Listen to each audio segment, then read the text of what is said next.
You are listening to KSJ Podcast. This is a short, crisp, concise, exam oriented, edited editorial for civil services aspirants. In this podcast, we are going to talk about AFSPA and the Northeast. Source for the content is Asia Roy's article for the Indian Express. The Centre on the 31st of March 2022 significantly reduced the footprint of the Armed Forces Special Powers Act, that is AFSPA 1958, in the Northeast, withdrawing it entirely from 23 districts in Assam and partially from 7 districts in Nagaland, 6 districts in Manipur, and 1 district in Assam. Once the decision is notified in the Gazette, AFSPA remains in force in parts of these 3 states as well as in parts of Arunachal Pradesh and Jammu and Kashmir. Now, why is the decision significant? AFSPA, which has been called draconian, gives sweeping powers to the armed forces. For example, it allows them to open fire, even causing death, against any person in contravention to the law or carrying arms and ammunition, and gives them powers to arrest individuals without warrants on the basis of reasonable suspicion and also search premises without warrants. It can be imposed by the centre or the governor of a state on the state or parts of it after these areas are declared disturbed under Section 3. The Northeast has lived under the shadow of AFSPA for nearly 60 years, creating a feeling of alienation from the rest of the country. The move is expected to help demilitarize the region. It will lift restrictions of movements through checkpoints and frisking of residents. Now, why is the latest move significant? The NDA government has been reducing areas under AFSPA in the northeast for a while now, but this move covers some districts of Nagaland and Manipur that armed forces have red flagged earlier. It will also help the center calm the anger over the Mon killings in Nagaland. So, after being in force for many years, why has AFSPA been withdrawn now? Over the last 2 decades, various parts of the Northeast have seen a reduction in insurgencies, some of them up to 60 years old.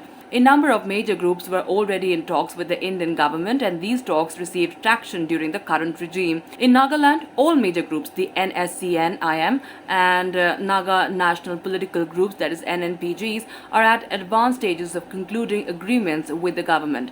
In Manipur, insurgency as well as heavy militarization have been on the decline since 2012, when the Supreme Court started hearing a PIL on extrajudicial killings. In Nagaland, the killing of 14 villagers in Orting, Mon, is seen as having had a telling impact on reviving the demand to repeal AFSPA. Now, why was AFSPA imposed on the Northeast in the first place?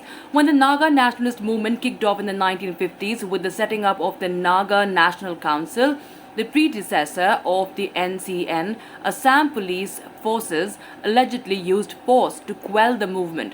As an armed movement took root in Nagaland, AFSPA was passed in parliament and subsequently imposed on the entire state. We have been living under the shadow of AFSPA since it was enacted in 1958, said former Nagaland Chief Secretary Alamtimshi Jamir, now a Nationalist Democratic Progressive Party leader. In Manipur too, it was imposed in 1958 in the 3 Naga-dominated districts of Senapati, Tamenglong and Ukhrul, where the NNC was active. It was imposed in the 1960s in the Kuki-Zomi-dominated Manipur district of Churachandpur, which was under the sway of the Mizo insurgent movement, and extended to the rest of the state in 1979, when groups in the Meitei-dominated Imphal Valley groups began an armed insurgency. As secessionist and nationalist movements started sprouting in other northeastern states, AFSPA started being extended and imposed. Now, what has made AFSPA unpopular among the people? In Nagaland, 60 years of living under the AFSPA regime has had psychological consequences, trauma and alienation of the people. Former Chief Secretary Jamir said that while the Naga nationalist movement started peacefully, the use of force and AFSPA furthered the feeling of alienation of the Naga people, solidifying Naga nationalism. Various instances of violence have been recorded in the northeastern states as AFSPA gives sweeping powers to security forces. In a writ petition filed in the Supreme Court in 2012, the families of victims of extrajudicial killings alleged 1,528 fake encounters had taken place in the state from May 1979 to May 2012.